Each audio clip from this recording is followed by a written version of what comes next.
Sad times for Nigeria. Sad times demand very, very, very stringent and strong measures. I'm happy that the Senate has finally woken up, because before we thought they were rubber stamp full on. But they are still rubber stamp, and they are still part of the problem. I'm not going to exonerate the Senate from the problem. Because when they talk about Nigeria and they talk about everything that is wrong about Nigeria, they forget that the Nigerian Senate, the lawmakers, are part of everything wrong with Nigeria, with their big fat salaries that they cannot account for. If they truly love this country, they should do that job without pay. They should make it voluntary. When you take money out of that job, everybody will sit up. But I dare them not to look at the big juicy bribe that comes from various committees. I dare them.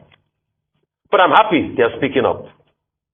But all of this is even sad. That the reaction from the presidency, the Femi Adesina was calling people anarchists, for saying the president should wake up to his responsibility when there's anarchy in the land already. If he was to call people anarchists for replying to the anarchy in the land, then all of us Nigerians were all anarchists. We have no idea of how deep things have gone in this country. That now we are shutting down schools when we're not a place of war. We're shutting down everywhere, high security alerts. I've got people I call family in Abuja. I can't go into Abuja now. Everybody's scared for their lives in Abuja. And that's the country we've become. And this was the same president that campaigned that he will solve the insecurity problem. I put it on record that insecurity is worse now in Nigeria than it was under President Goodluck Jonathan. The facts are there. In 2015, people could still travel on the Kaduna-Abuja highway. Can they today?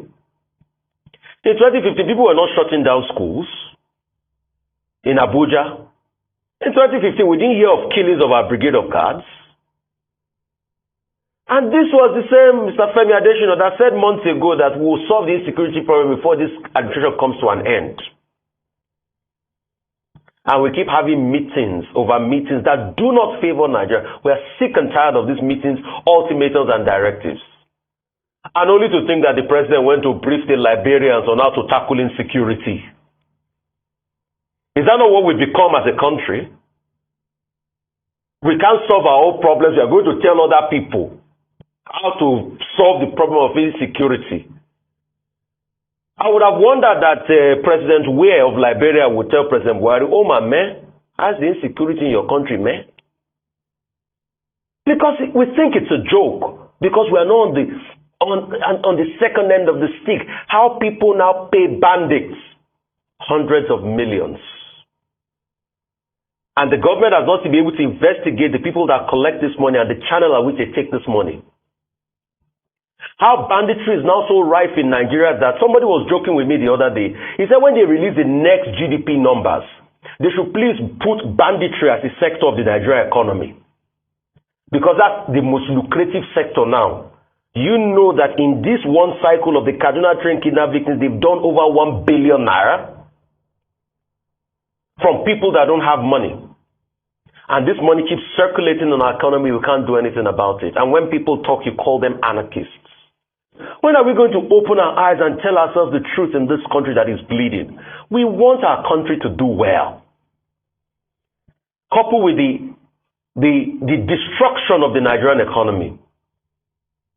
Nigerian economy was better in 2015 than it is today. The facts are there.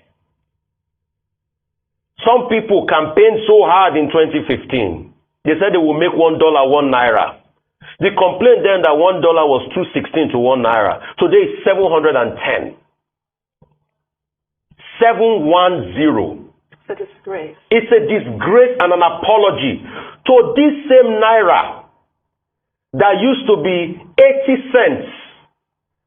1 naira used to be, 80 kobo used to be $1. At some point, naira and dollar was not even 1 to 1. Naira on the balance of things was stronger. It was pound and naira that used to be 1 to 1. In 40 years, we squandered all our riches. 2023 makes it 40 years. Oyeka, when you did that documentary, Squandering of Riches. 1983. It is 40 years. We are still even worse than when Nigeria used to be in 1983. and people talk and you call them anarchists, you think it's a joke. Dudu, you were talking about presidents putting the bulk stuff here on their table. I think what President Buhari should put in his red room, because I have seen the room is always in the color is red, should be the picture of Deborah. Should be the picture of Leah Sharibu. Should be the picture of the Jangebe girls. Should be the picture of all the soldiers that have been killed in this insurgency. Because if you want to see the true face of Nigerians now that are crying and bleeding, are the pictures of those bandits have kidnapped at one point or the other and collected 100 million naira ransom.